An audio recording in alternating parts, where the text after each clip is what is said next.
No, it'd be interesting, though, to see if any business has grown that didn't listen to customer complaints or that didn't listen to marketplace feedback. It's the lifeblood of a successful business. And the more married you are to your initial business idea, the less you learn. And the more married you are to your client's needs, the more you learn, because then the product is just can move as much as it needs to reach your client's needs, right? Well, so, there's that old copywriting, it's like a story, I guess. If you have a hamburger stand, right? You want to sell hamburgers. What do you need to sell tons and tons and tons of hamburgers? You just starving audience. It doesn't really matter how great your hamburgers are. If you have a crowd that's starving, you can sell hamburgers because that's what they want. And it's like so many times people try to create things that people just don't want because they have an idea. All right, welcome to another Welcome episode. to the Law Firm Growth Acceleration Podcast. Of the Law Firm Growth Acceleration Vroom Vroom podcast with the one and only, the celebrity, the author, the person who's invented every solution for law firms. Me. No, the one and only Andy Stickel. Everyone loves Andy. Go ahead, Andy. It's true. All right, so we're at our client workshop. We've got 200 lawyers here. Actually 200 firms, I think. I don't know how many lawyers are here, but we're here in Miami. And I want to talk about one of my favorite things about these workshops, and that is when clients come up to me and complain about stuff. That's all they do. No, it's not all they do, but I have a lot of people because, they're here, they interact with our team quite often, and they'll come up to me and they'll say, "Hey, Andy, I've got to talk to you about X, Y, and Z." And it might sound sarcastic, but that's actually one of the best things about this workshop is that when you talk to clients and you can actually find what the problems are that they're experiencing on a granular level with your service, then you can actually fix them. So I don't know, I'm sure you get a lot of people, talking about constructive criticism of what we can fix, but yeah. In the book, Hug Your Haters, Jay Baer talks about in order to get more 5-star reviews, you got to get more 1-star reviews, which means that you have to figure out what are all the problems. And the easiest way to do that is to talk to your clients. And the easiest way to talk to all your clients is get them all in one place. And then inevitably, they're just going to come up and start telling you about stuff. And it's cool because then we can just fix this and fix this and fix this and identify things that we didn't even know were an issue. Yeah, and I think there's this... I forget what book it was from, but it was the founder of LinkedIn, Reid Hoffman. I always mix him up with Reid Hastings. Reid Hoffman. And when LinkedIn had first started, there was a problem with people using LinkedIn, and he just didn't understand why. So he got really frustrated. I think he went on Craigslist, and he offered to pay people $50 to $100 to come to his office, and basically he stands over their shoulder and watches them try to log into LinkedIn and create an account. And he ended up calling this something similar to over-the-shoulder innovation. And what people immediately complained within it was like clockwork. Every time they went to log into LinkedIn, they were immediately I don't know what to do. It just said this, and then now it's telling me to put my information in here. And then he would go well, what would you do in a circumstance that I wasn't standing over your shoulder? They would be oh, I just give up and go to another website, right? He was oh my God, this a year and a half of the reason LinkedIn hasn't been working has been resting upon me just watching one user complain about something and fail doing something. And I think that the closer you can get to the ground level of the actual client's experience, the faster you learn. And if you think about it, these workshops are not just ways for you and I to provide value to our clients, which is why they've grown so much, is the value that we provide at them, but also I would argue we get more value out of them because of exactly what you said. Yeah. And I think the fractional CFO program that we did literally came from me hearing complaints from, this is probably around 2 years ago. I think I came to a quarterly workshop like this. I don't think I ever told you this, that this is where fractional CFO as a concept actually came from. There was probably 5 or 6 separate clients that pulled me aside and said, we've grown our revenues crazy, but I'm literally running out of money. And I was like, okay, do I just want to take this as, it is what it is and just say, oh, well, that's not what we do. We don't help solve that problem. Or do we want to go solve it? Yeah. Well, it's a great point. So it's funny because we had this theme that I started talking about on our all hands meetings where just because it's not my fault doesn't mean that it's not my problem. Yeah. And that's actually, it's really interesting because that's really how our business has evolved from, for you, for example, when SMB team first started, it was just PPC. Yep. And just advertising. And when I started Social Firestarter, which eventually merged with SMB team, it was just websites and SEO. And then I started realizing, clients were complaining. They were complaining that I'm not signing up clients. I'm not signing up cases. And it's funny because we're seeing phone calls coming in, but they were still complaining, I'm not getting clients, I'm not getting clients, I'm not getting clients. So what we realized was that they actually had an intake issue. So it felt really, really good for us to complain that the clients just weren't handling their intake well, but at the end of the day, we still got fired. Yeah. So what has to happen is we have to, and actually I read the book Extreme Ownership, which if nobody's read that book, you should definitely read Extreme Ownership. And they talk about this concept of it's not your fault, but it is your problem, right? So it's a really good exercise to ask yourself, what is not your fault that is potentially preventing your clients from getting the result that they're looking for? Because at the end of the day, they hire you for a result. They don't hire you for legal services. They're hiring you for the result that those legal services bring. And if you don't, if even if it's something that's in their control, if you can do something that can help them get that result, even if it's like due to something that isn't technically your fault, you're going to get better results, and you're going to be your clients are going to be much happier. And for us, that has allowed us to develop different business models. So we've added attorney assistant, which is virtual assistant.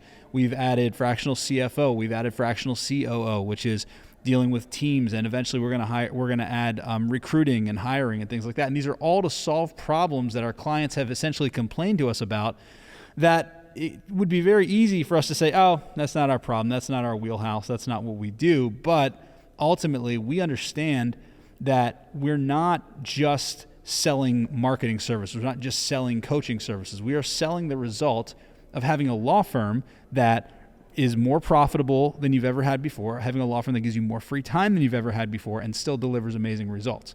And everything that we can add in there that makes it so that the client is much more likely to get that result, it's our responsibility to add.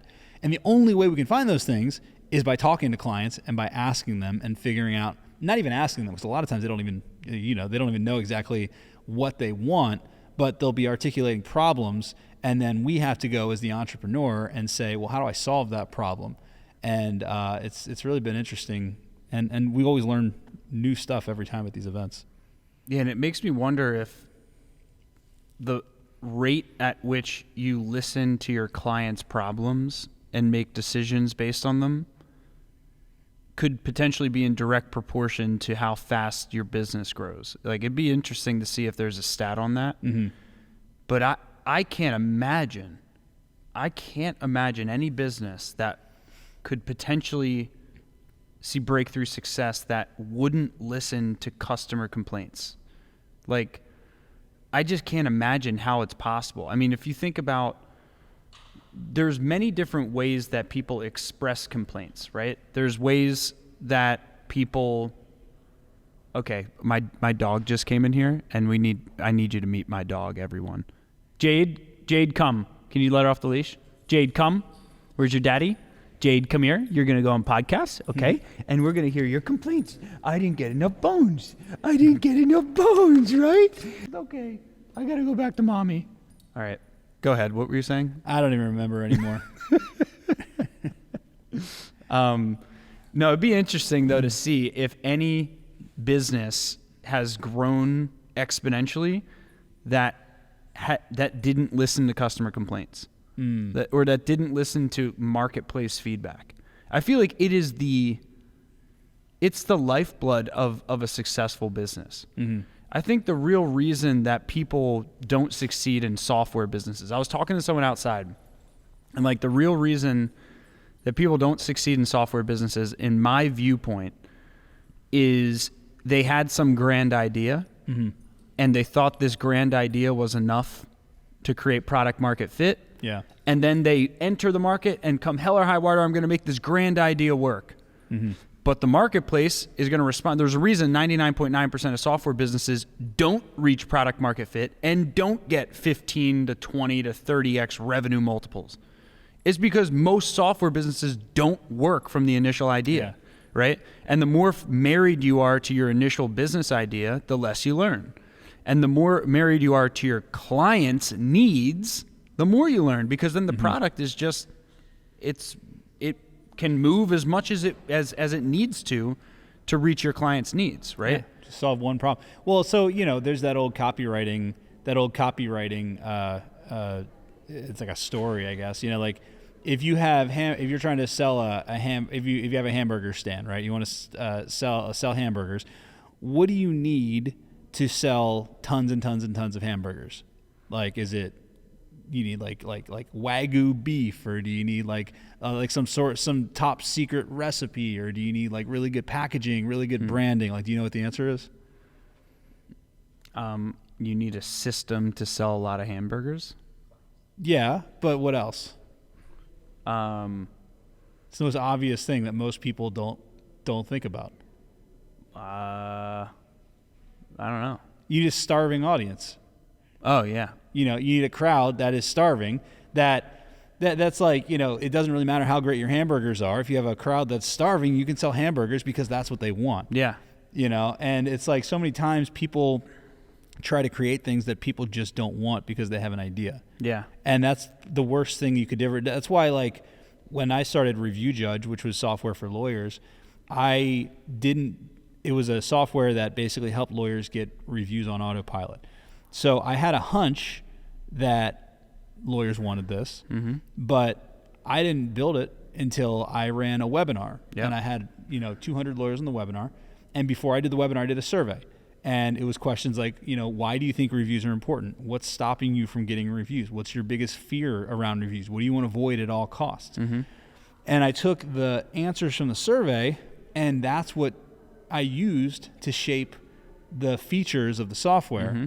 And then I ran a webinar, and then I basically showed them why reviews are important, how to avoid, the things that they were afraid of, and how to do it all manually. And then at the end, I said, what if there was a software that could just do everything I just showed you without you having to do it manually? Would you be interested in that? And everybody's like, yes. And that's cool. Everybody can say yes. But then what I did is I offered a lifetime subscription as the founder subscription. I said, listen, this software doesn't exist yet. I'm going to build it.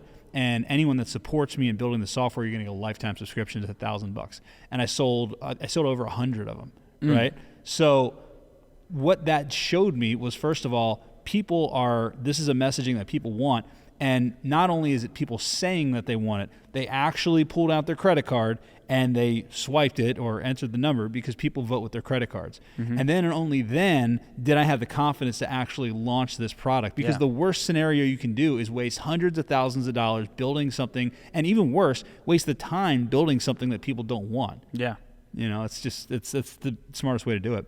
That's why I think it all has to go from needs. I think the whole founding of SMB teams started because when I was at yellowpages.com, to your point, I didn't just enter SMB team hoping that people wanted Google Ads management, because that's all I did for the first 2 years, really, before I met you.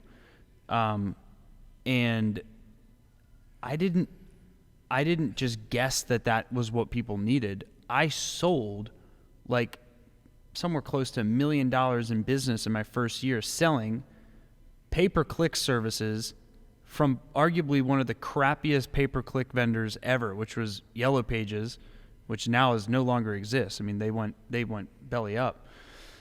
And if I could sell that with the worst company ever, right? That had no brand, on paid digital advertising, I could still sell it under Yellow Pages brand. Then I knew for sure that this was a need. People getting local leads on Google was a burning need for people. Because if I could do that in 1 year, then I knew if I built a better mousetrap, I could sell it again, right? Yeah. And I think what's interesting in a lot of entrepreneurs that are successful is they usually I mean, most of the ones that I've encountered had some success in sales or marketing. And that success came first because everyone, there's such a negative rap towards sales. Like if you're good at sales, people perceive that as like greediness or whatever the hell. And I know you have a lot that you teach about like why selling is serving and stuff like that. And I never could understand why, because to me, if you don't know how to sell or market things, then you don't know how to communicate with the marketplace. And if you don't know how to communicate with the marketplace, then you don't know how to learn what the marketplace's needs are. Because selling is to your point, like you said this under your breath, but it's so vitally important. It's one thing for someone to say, oh, that'd be nice. Yeah, you should build that software for me. That'd be nice. It's very different for them to pull out their credit card for, 4 digits to come out of their bank account, $1,000 come out of their bank account. Very different than people saying, the nice person, you go to a family get together and, I got this idea. I remember this one roommate I used to live with at Temple University had this idea for creating recommendations for what to do on weekends, right? And everyone he would tell it to were like, oh my God, yeah, that'd be pretty cool.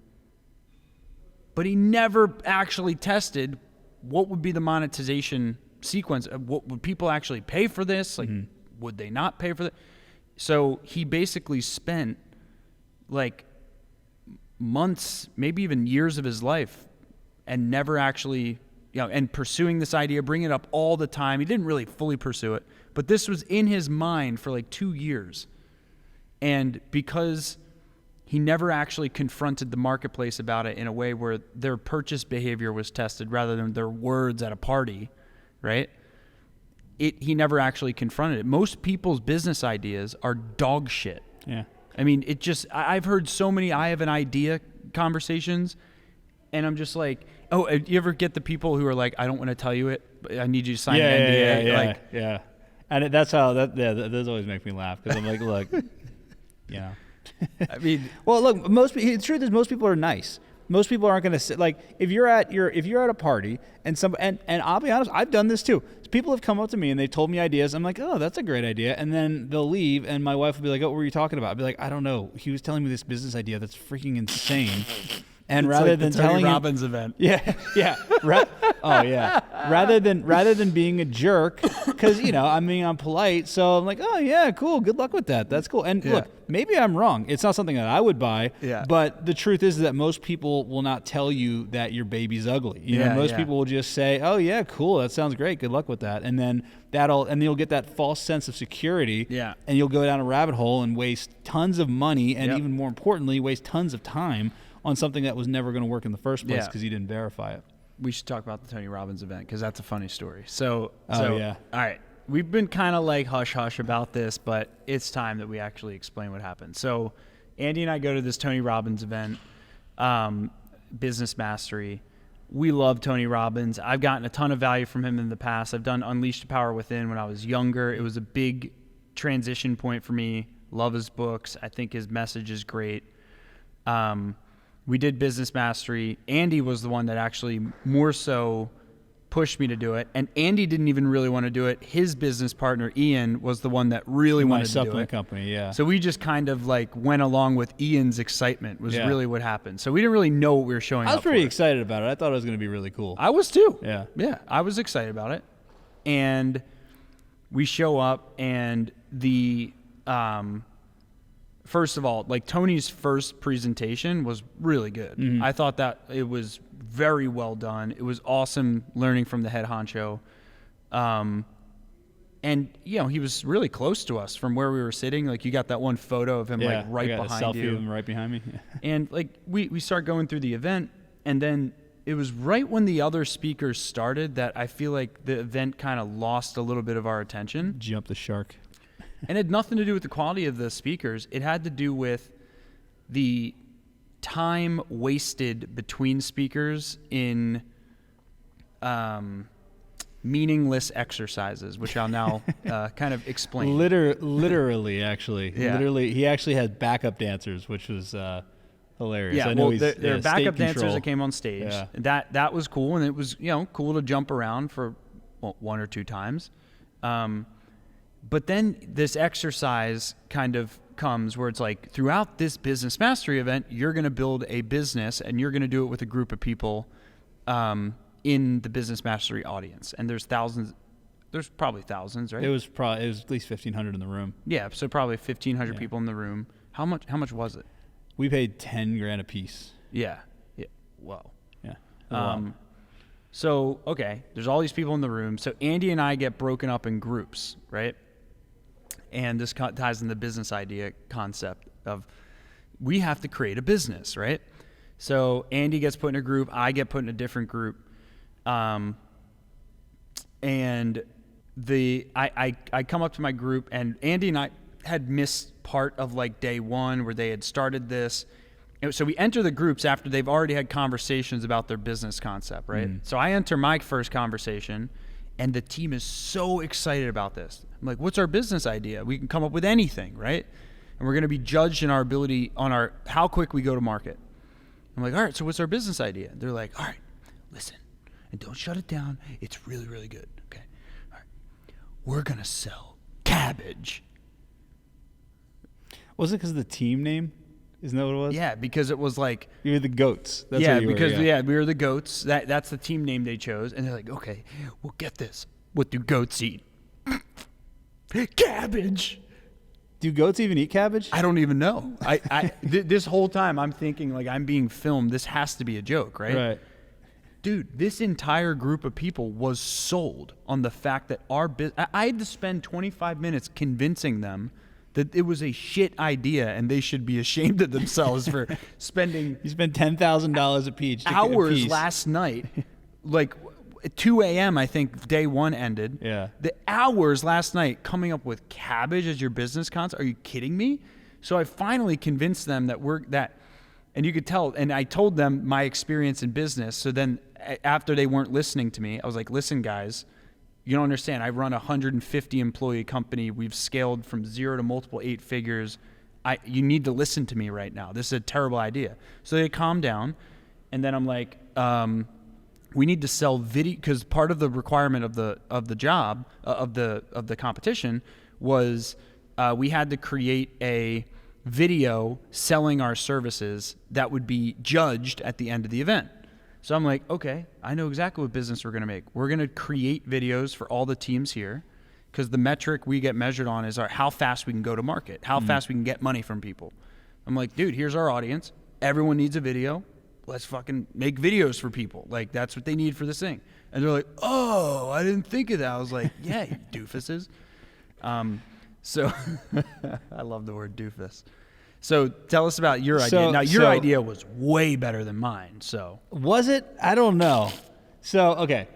So I get in and they're like, okay, so what we're going to do, and you're supposed, it could be something that you sell to everybody in the room. So what we're going to do is we're going to sell breakthroughs. And I was like, what the hell are you talking about? Like, yeah.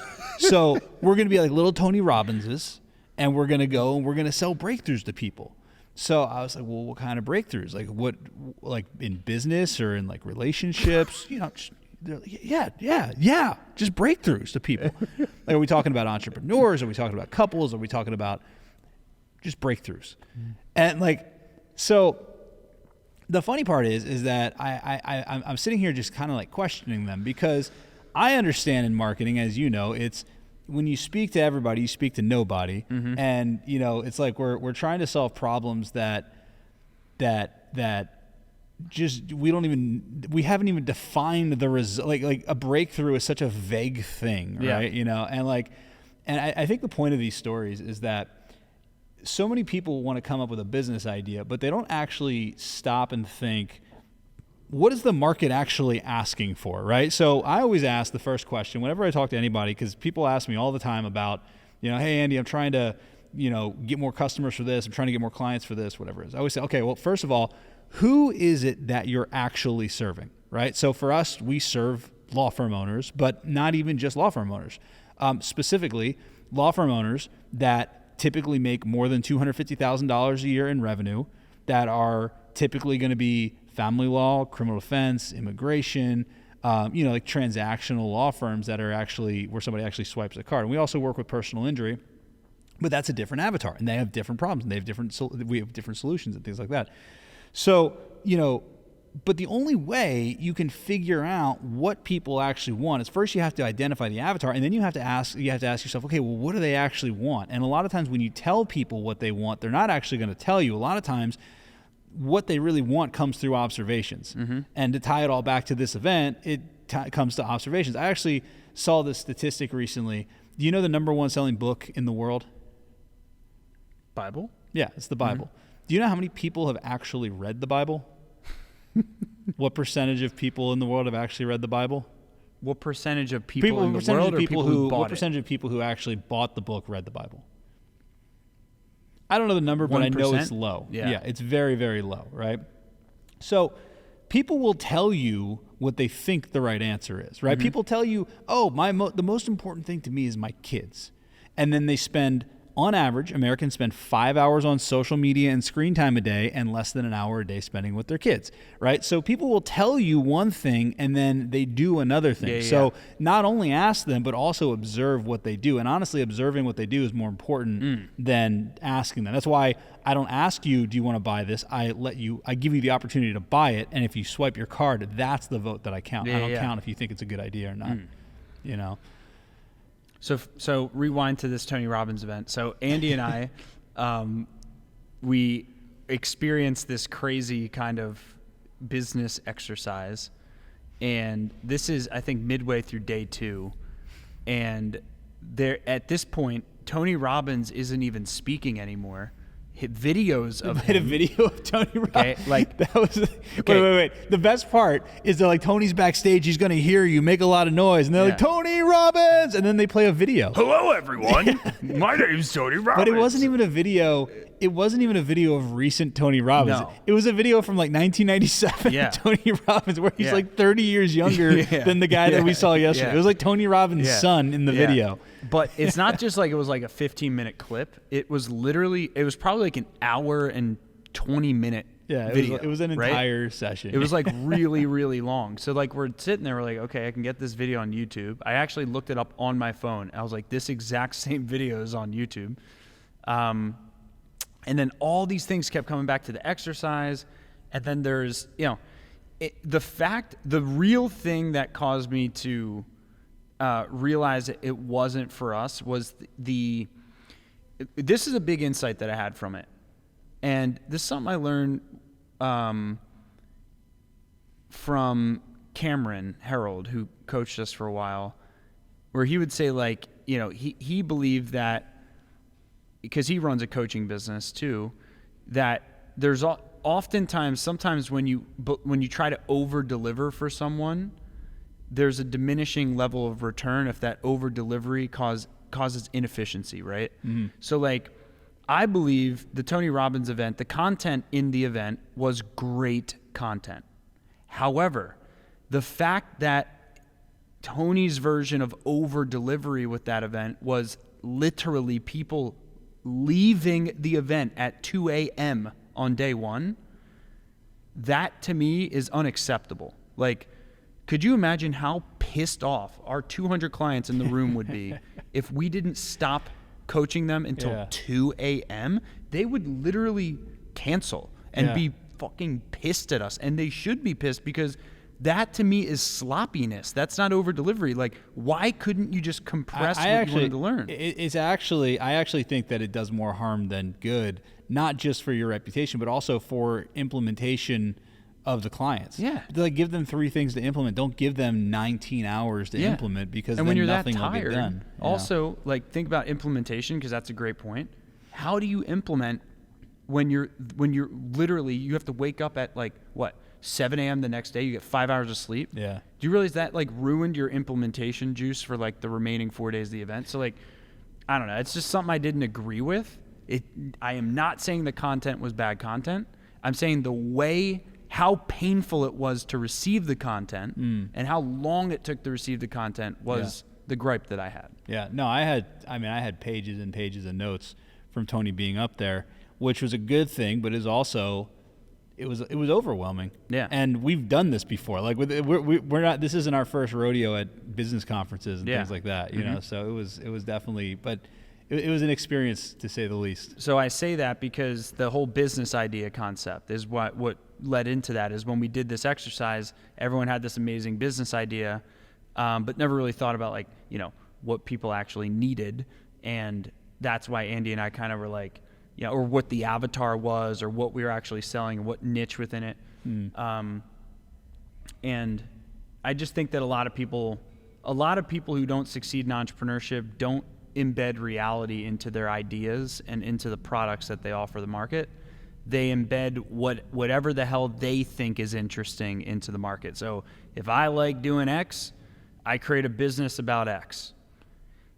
If X is underwater basket weaving, an amateur entrepreneur will just build a business on underwater basket weaving, and without asking whether people actually demand. You know this. what else I see a lot is I see somebody is really good at a hobby, and an outside influence on them, parent, friend, neighbor, whoever, says, "Oh, this is great. You should turn this into a business." Yeah. And they're like, "Yeah, that's a good idea." And because one person said in their ear, "You should turn this into a business," they took that as there's a market for this. Yeah. And they run off with it. And maybe there is a market for it, but I guess the point is that you really should never do anything until you observe and you actually get real feedback from somebody, either from them swiping a credit card or, you know, observing them actually taking actions that are going to confidently let you know that, yes, this is something that you should potentially invest, you know, the next several years, and, you know, who knows how much money and blood, sweat, tears, effort, everything into actually building. Yeah.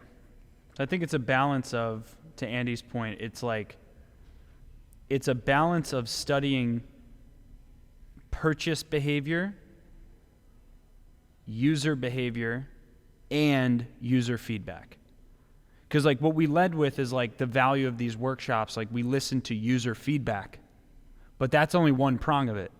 User behavior is another prong of it, and user purchase behavior is another prong of it. And I actually think the merge of all three of those is where you actually start getting some real insights about whether your business is working or not. Not any one of those things. It's really like the merge of all three. Yeah. So listen to your law firm clients. This is the end. That's the podcast. Of the episode. And that means you can go do something else. Or you can just keep listening to me. Right now, I'm talking.